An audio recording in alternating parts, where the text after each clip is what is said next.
Hello, everybody. It is I, the Pink Hamster, wearing a sweatshirt that sadly is not pink, but it's still beautiful. Let me see if I can show you an image of Poncho, my dog. There he is, sitting in his spot, looking out the window. Poncho just had a little adventure in the park, actually, if you must know. We were taking a little walk right before the show, and then we found a squirrel, and Poncho loves to chase squirrels. But this squirrel, something was the matter with it. It was kind of hopping around really slowly, and so Poncho got down on all fours and laid on his tummy and started creeping towards the squirrel like this, getting ready. He was really excited. All the muscles in his body were tensed, and finally he made his move and charged. Ruff, ruff, ruff, ruff, ruff. And he ran right up to the squirrel. And normally, Poncho has no chance to catch a squirrel. But this squirrel was injured and it couldn't run away. And I got to find out that Poncho actually does not want to kill the squirrels because he ran right up to the squirrel and he barked at it a little bit and then he started sniffing it and then he started playing with it. But then he got scared of the squirrel for some reason and he started barking. But he didn't bite the squirrel. He probably scared the squirrel, and then I picked him up and carried him away and gave him a cookie for being a good doggy, kind of. So, that is the story of Poncho and what happened 10 minutes ago. Today, on In the PinkHamsters Wheel, episode 8, here we are, zooming in on the beautiful In the PinkHamsters Wheel, episode 8. We are going to talk about pawn promotion. When a little baby pawn, you see this little baby pawn here, is dreaming, excuse me, of growing up one day, getting a sword and a red cape, and being promoted into a new, more powerful piece, right? So this is the dream of all pawns, no matter how backward, isolated, or doubled.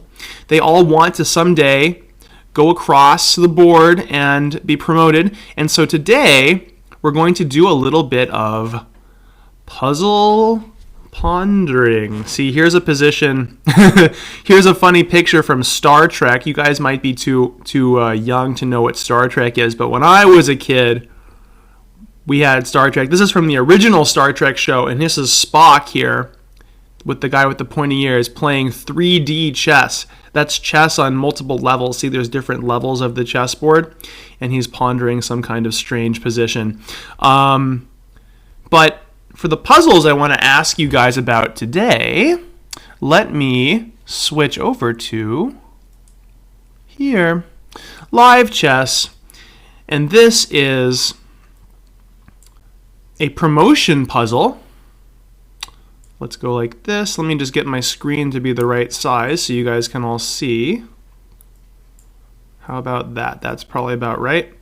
And let's put a little 2D mix on so you guys can see me too. Hello, everybody. This is white to play and win. And as you can see, the first thing you should do when you see a new position is what? Is count up the material and see who's winning. Well, white has several pawns over here. 7 pawns, and black has what? 6 pawns, right? They both have a queen, they both have a king. Aha! Black has an extra rook and white has an extra pawn.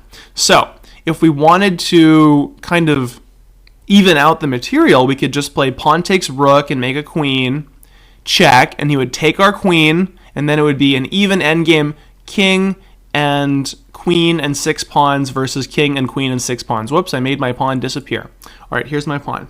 But in this position, white can actually win the game with a very tricky tactic. And the trick to this puzzle is something called Underpromotion. So 99.999% of the time, when you promote a pawn, you're trying to promote it into a queen, right? So when you're a chess player and you've played lots of end games, you've had this position a million times where you promote your pawn